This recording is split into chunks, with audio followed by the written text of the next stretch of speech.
Good morning, welcome to Morning Expresso. You're watching Indian Express. I'm Charulata Biswas, and let's get you started with the big story of the day.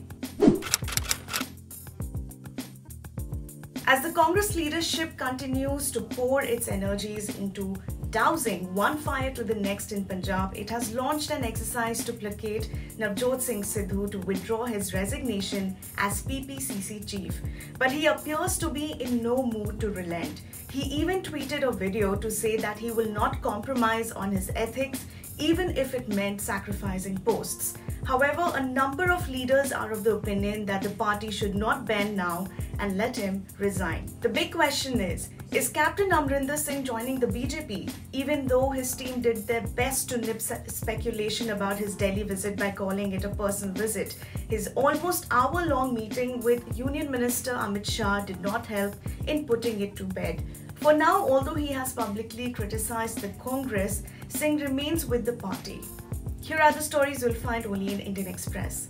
The Delhi police has withdrawn or scaled down the security of several retired officers, judges and politicians after an audit of its security units.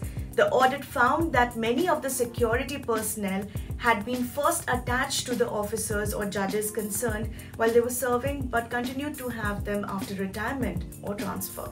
Here are the top stories from the front page. Did Mundra Adani Port gain any benefits from the import of 2,990 kg of heroin seized by the DRI on September 16th?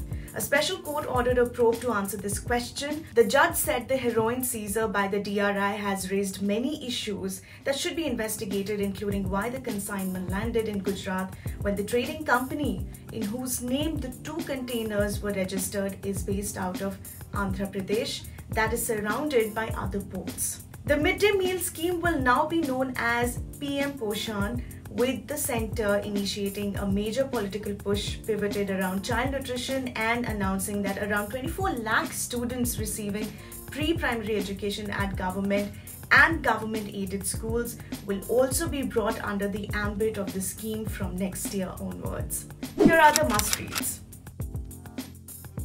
A 38-year-old property dealer from Kanpur died after he was allegedly assaulted by police officials in the midst of a late-night raid at a Gorakhpur hotel. A murder FIR has been lodged against all 6 policemen involved, but no arrests have been made as yet. In a letter addressed to UP CM Yogi Adityanath, the realtor's wife listed out her demands that the case be probed by the CBI, the trial be held in a fast-track court in Kanpur, and action be taken against the hotel. In the 13 years that have passed since it was first set up in the aftermath of the Mumbai terror attacks, the National Investigation Agency has taken up over 20 cases in Maharashtra.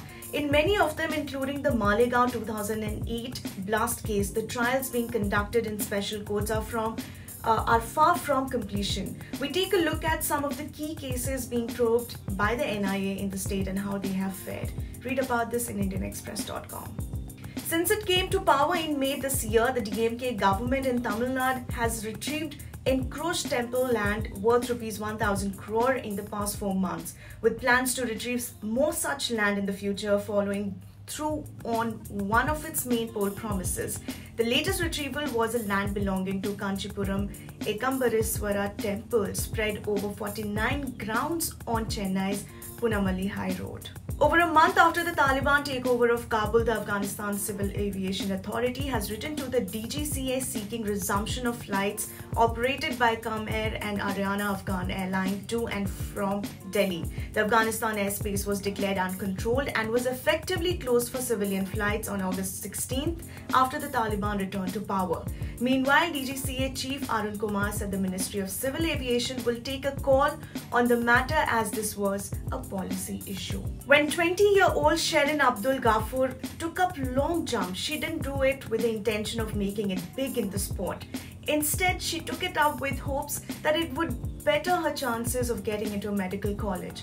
Cut to Tuesday when the Chennai jumper bagged gold at the Under-23 National Championship in Delhi with an impressive leap of 6.45 meters.